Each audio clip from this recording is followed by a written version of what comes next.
ಅಧಿಕಾರಕ್ಕಿನ್ನ ಅಧಿಕಾರಕ್ಕೆ ಬೆಲೆ ಜಾಸ್ತಿ.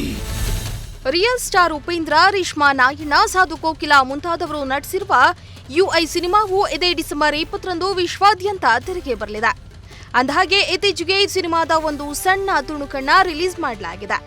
ಸಾಮಾನ್ಯವಾಗಿ ಈ ರೀತಿ ತುಣುಕುಗಳನ್ನ ಟೀಸರ್ ಅಂತಲೂ ಟ್ರೈಲರ್ ಅಂತಲೂ ಕರೀತಾರೆ. ಆದರೆ ಉಪೇಂದ್ರ ಮಾತ್ರ ಅದನ್ನ ವಾರ್ನರ್ ಅನ್ನೋ ಹೆಸರಿನಿಂದ ಕರೆದಿದ್ದಾರೆ.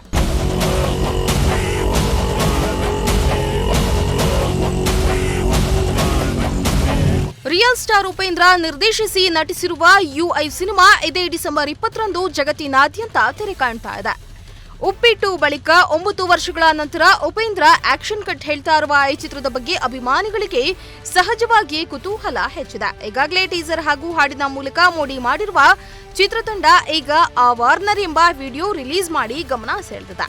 ಇದರಲ್ಲಿ ಹೊಸ ಲುಕ್ನಲ್ಲಿರುವ ಉಪೇಂದ್ರ ಈ ಚಿತ್ರದ ಮೂಲಕ ಹೊಸ ಪ್ರಪಂಚವನ್ನೇ ಸೃಷ್ಟಿ ಮಾಡಿದ್ದಾರೆ.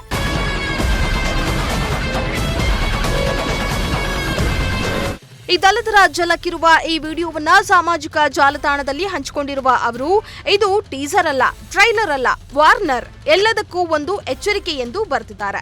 ಸಾಮಾನ್ಯವಾಗಿ ಚಿತ್ರದ ಟೀಸರ್ ಅಥವಾ ಟ್ರೈಲರ್ ರಿಲೀಸ್ ಮಾಡಲಾಗುತ್ತೆ. ಆದರೆ ಉಪೇಂದ್ರ ಯುಐ ಚಿತ್ರಕ್ಕೆ ವಾರ್ನರ್ ವಿಡಿಯೋ ರಿಲೀಸ್ ಮಾಡಿದ್ದಾರೆ. ಇದರಲ್ಲಿ ಇಡೀ ವಿಶ್ವವನ್ನೇ ಕಾಡ್ತಾ ಇರುವ ಅಂಶಗಳ ಮೇಲೆ ಬೆಳಕು ಚೆಲ್ಲಲಾಗಿದೆ. ವಿಶ್ವದ ನಾಯಕ ನಿನಗೆ ಹಾಗೂ ನನಗೆ ಗ್ಲೋಬಲ್ ವಾರ್ಮಿಂಗ್, ಕೋವಿಡ್-19, ಎಐ, ನಿರುದ್ಯೋಗ ಯುದ್ಧಗಳನ್ನ ಉಡುಗೊರೆಯಾಗಿ ನೀಡಿದ್ದಾರೆ ಎಂದು ಶುರುವಾಗುವ ಈ ವಿಡಿಯೋದಲ್ಲಿ 2040ರ ಜಗತ್ತು ಹೇಗಿರಬಹುದು ಎನ್ನುವುದರ ಕಾಲ್ಪನಿಕ ಚಿತ್ರಣ ತೋರಿಸಲಾಗಿದೆ. ಪ್ಯಾನ್ ಇಂಡಿಯಾ ಮಟ್ಟದಲ್ಲಿ ಸದ್ದು ಮಾಡ್ತಾ ಇರುವ ಯುಐ ಚಿತ್ರವನ್ನ ದೇಶದ ಪ್ರತಿ ಮೂಲೆಗೆ ತಲುಪಿಸಲು ಚಿತ್ರತಂಡ ಸಜ್ಜಾಗಿದೆ. ಈ ಪ್ರಯತ್ನಕ್ಕೆ ಹಲವು ದೊಡ್ಡ ಸಂಸ್ಥೆಗಳು ಸಾಥ್ ಕೂಡ ನೀಡಿವೆ.